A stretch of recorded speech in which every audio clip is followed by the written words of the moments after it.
मुझे chess association president केसी club president तो आम समस्त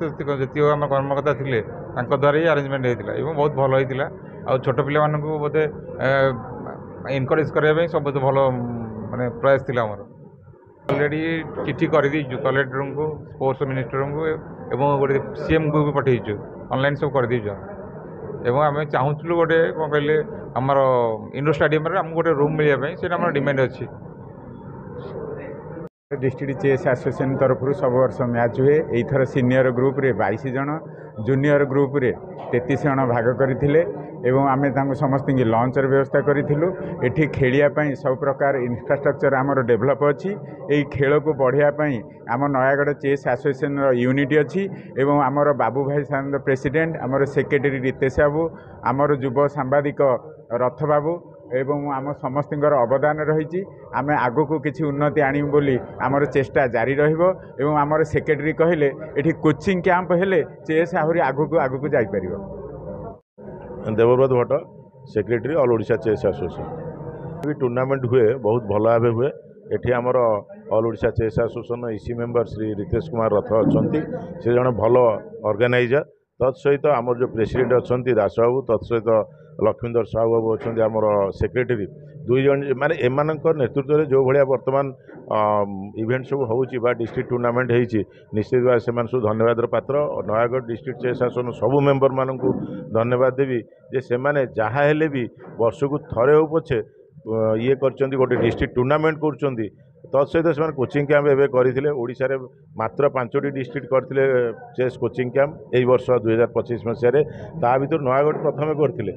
30 जन नुआ रजिस्ट्रेशन करते आगामी दिन में निश्चय यहाँ 100 रु अधिका करेंगे रजिस्ट्रेशन बोली आशा आउ आज भी जो कथबार्ता होमर जो प्रकार डिस्कसन होती से all Odisha chess association Nayagarh को विभिन्न कार्यक्रम सपोर्ट देवाई आम स्थिर करूँ एवं कमिटमेंट करूँ आशा आगामी दिन में बहुत डिसेम्बर मसरे आज जहाँ डिस्कसन हो डिसेम्बर मसरे गोटे रेटिंग टूर्नामेंट होगा जाऊँगी निश्चित भाव हम ऑल ओडिशा चेस एसोसिएशन एठिकी नयागढ़ में जेकोसी इवेंट पे जितेबले जहाँ भी साहाय्य दरकार निश्चित भाव कर आउ समस्त को धन्यवाद मत डाकी बहुत बहुत धन्यवाद सब मेंबर मान पूर्णचंद्र साहू जड़े रोटारियन नयागढ़ जिलार चेस एसोसिएशन केसी क्लब ठारे जिला स्तरीय केस टूर्नामेंट करथिला तेणु ये समस्त बहुत प्रतियोगी 55 रु अधिक प्रतियोगी भाग नहीं 2 दिन धरी कार्यक्रम बहुत आनंद उल्लास चली से प्रतियोगी भाग नहीं सफलता पाई व्यक्ति मान समस्त को पुरस्कार प्रदान करागला एवं यही खेल को केमिति जिले में आहरी उत्तरोत्तर उन्नति करा जिलार क्रीड़ा अफिसर एवं जिलापाल महोदय को निवेदन करा प्रतिदिन दैनंदिन गोटे चेस शिक्षा कोचिंग सेंटर करने निवेदन करा ता साथी किमिति नयागढ़ चेस टूर्नामेंट राज्य रे एवं सारा इंटरनेशनल किमिति स्थान पाइबा प्रतियोगी माने से जिलापाल महोदय को निवेदन कर प्रतिष्ठित करा सबू पिला शिक्षार उन्नति करा एवं स्थायी गोटे गृह ऑफिस चेस टूर्नामेंट करने आम निवेदन करने रही एवं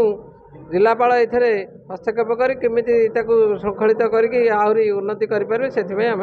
पाखे ऋणी रही। मो ना हूँ चित्तरंजन दास मुझे बरपल्ली काली मु फास्ट दीटा मैच जीती और तृतीय मैच हारी और आज फास्ट मैच फास्ट मैच हारी और लगातार दीटा मैच जीतली 5th पोजीशन में बहुत बढ़िया लगला जारी रखी